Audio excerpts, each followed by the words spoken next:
hotels, airports, long road trips, restaurant food, gas station food. All of these things may make healthy eating seem complicated while traveling, but it doesn't have to be. In this video, I'm going to walk you through my 7 top tips for traveling whole food plant-based after we just got back from vacation this week. The first tip is to research and pre-plan. Get rid of as many unknowns as you possibly can to eliminate your anxiety around the situation. This is supposed to be fun. You're traveling, you're vacationing. You should not have to be worrying about where you're gonna find healthy food. Unfortunately, that's just the way our society is set up right now, but I'm hopeful that in the near future, things will adapt to accommodate our needs. So determine whether you're going to be driving or flying. These require 2 completely different strategies. So it's important to know if you are going to have a rental car where you're going and how many connecting flights you're going to have and what types of airport food there's going to be. You'll also want to know what kind of things you can bring with you, what types of foods, what types of supplies, as well as how long you'll likely be waiting in between meals and snacks. Finding out as many details as possible around what you're going to be doing, where you're going to be, and how long you're going to be at each place is going to significantly improve your chances of success.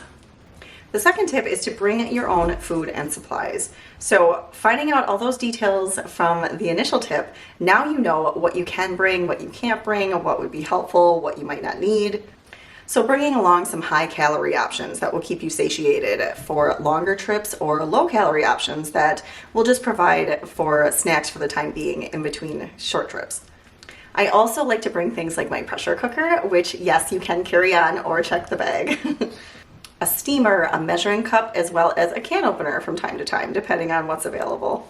Particular foods I usually bring with me are oat groats. First and foremost, they're so easy to pack. They don't take up much space. They're not that heavy, and you can prepare them in your pressure cooker when you get to wherever you're going, or using the microwave that's available. Whatever you choose is perfectly fine.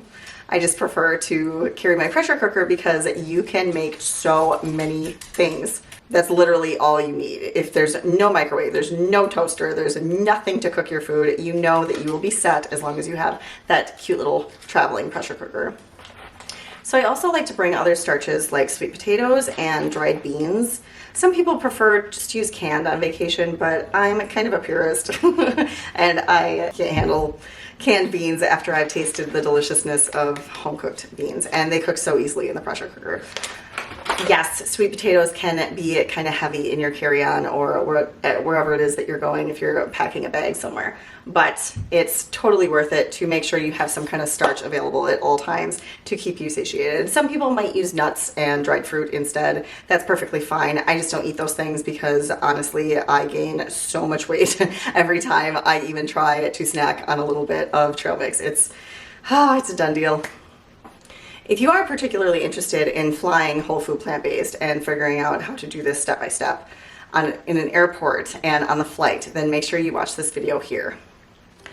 My next tip is to reserve lodging with a full kitchen. Yes, these do exist. Now, it would be great to get a full fridge with a freezer and all this space to put your food because, as I'm sure you know, if you're eating plant-based in any way, shape, or form, you need a lot of storage for all of the batch cooked meals and all of your produce. But this is not always available, and in fact, it's kind of rare. So you might have to make do with one of those smaller fridges with that itty bitty freezer on top, but it's much better than not having anything.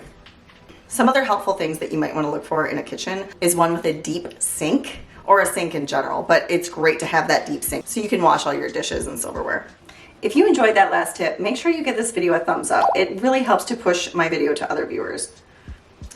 That's the next thing that's really helpful to have available are dishes and silverware. I've had to go on vacation before and use nothing but plastic cutlery to chop up all of my broccoli and cauliflower, and it is obnoxious and very, very discouraging. So yes, a sharp knife is key as well. Some other things that are super helpful are obviously a microwave and a toaster. Not all places have these, but more likely than not, they will have a microwave, and that's super helpful for heating up any of the meals that you might be cooking on your vacation, or using it to steam baked veggies, or making your oatmeal in the morning, whatever you choose. The next tip is to eat a substantial large starch-based meal before you leave anywhere. So if you're leaving the home to go to the airport, or if you are leaving the hotel to go to some outing during the day, just make sure that you have a plate full of beans or lentils or rice, oats, barley, potatoes, sweet potatoes, squash, something that's going to fill you up and keep you feeling satiated hours after you eat. So you don't have to start getting anxious about where am I going to eat, what am I going to do when I get hungry. You'll just sustain your hunger. And let's face it, if we get hungry, it's okay. We're not going to perish. It's actually healthy for us to get hungry from time to time and not feel like we're completely comfortable 100% of the time. So just keep that in mind. If you're on a plane ride for 3 hours, it's not the end of the world. You don't have to eat the peanuts or the pretzels or what have you. You just have to grit through it until you get to your destination. My next tip is to choose lodging near a grocery store. This is so imperative for anybody trying to eat whole food, plant-based, SOS-free. Otherwise, you are relying on condiments and restaurant food and diner food and gas station food and vending machines. It is not a pretty picture for your health or your weight loss efforts of any kind. Yes, it may take a little more work to put this effort into your meals for yourself and your family, but it's so worth it at the end of the day to maintain that level of homeostasis with your health. I've definitely gone on vacations in the past where 1 3-week trip can completely throw my weight loss off for months at a time, and that is obnoxious. Nobody wants that. The closer you can stick to your regular regimen outside of the home, the better you're going to be able to sustain these results and maintain your metabolism. Each time you fluctuate up and down with your weight, that's not healthy, and it's just going to impair your ability to get back to your lean, healthy body each time. Also, make sure you rent a car. You need to be able to carry all of these groceries that you will be purchasing on your vacation, especially for extended vacations. So I recently had to purchase like a $600 rental car for 5 days so I could fit all of my groceries into the vehicle and make sure that I could get back and forth from the hotel to the grocery store to make sure that I had plenty of food for myself and my family that wasn't contaminated with a bunch of chemicals and food additives and salt, sugar, oil, flour, all that jazz. This is a good one.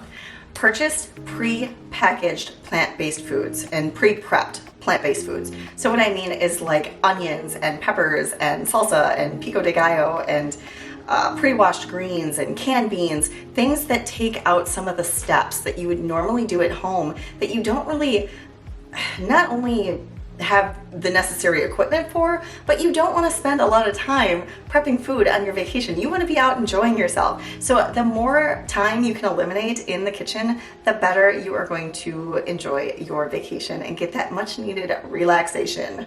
We don't want to be adding more stress to our vacation than it already has. This was such a treat when I recently went to Fort Meyers Beach, Florida, because I was able to have plenty of pre-chopped veggies to put on top of my salad. I had all of those delicious pre-washed salad greens to make sure I was able to get a salad every day. I did make my own beans, but again, I'm just kind of a purist that way, and yes, you can buy pre-packaged oatmeal and such, but I just prefer to make my own. It really is not that much of a hassle for me, and I feel that it shows my family how much I love them, and I want them to be nourished, and if that's what I have to do, then that's totally fine with me. If you remember anything from this video, remember this tip. Keep your meals simple. Lower your expectations. You are on vacation. You are not in your home. You do not have all of the wonderful supplies that you typically have at your fingertips, or you don't want to be running to the grocery store every 2 seconds. Just work with what you have and enjoy it and go on and enjoy your vacation and do all those wonderful things that you do on vacation that you don't have to overthink your meals. So classics like rice and beans and salads and oatmeal and fruit for breakfast. I only purchased 2 seasonings on our recent trip. Some kind of all-purpose, no salt blend, as well as some like garlic and herb, just to use in the grains and the salad. It just brought a little something extra to our meals. But you don't have to go crazy. At home, yes, I have a whole cupboard full of herbs and spices that I love to use ad libitum, but that's not necessary on vacation. This is not a 5-star restaurant. You just need to get by. while still enjoying your meals. I'm not saying they should be totally lacking in flavor. I'm just saying reduce your expectations. It's just a week or 2 or 3 or what have you. So I kind of wanted to add a bonus tip because I know lots of people love to dine out when they vacation, so they don't have to worry about all of this pre-planning and research and prepping that is entailed with carrying out a whole food plant-based vacation on your own. So on our recent trip, we actually did go out and I made sure to choose, number one, an ethnic restaurant ahead of time. It was very easy for me to look at what restaurants were in walking distance and what their menu was, what kind of items they offered. I even was able to call ahead and make sure that they had these gluten-free options, and they also obviously did not contain the salt, oil, and sugar that I've been trying to avoid during my whole vacation. So one of my favorite ethnic places to dine is, of course, a sushi restaurant. So I was able to find some healthy, gluten-free, SOS-free vegan sushi 10 minutes in walking distance from our restaurant, and we enjoyed it thoroughly. And it was really nice to have a night off from cooking meals, especially laying out in the sun all day. So there is options around dining out. And if you're interested in more details around that, I'll link a video here that goes into depth my strategy for all the different steps I take in order to maintain a whole food plant-based lifestyle while dining out. I so hope you guys found value in this video, and good luck on your next vacation, and I will see you in the next one.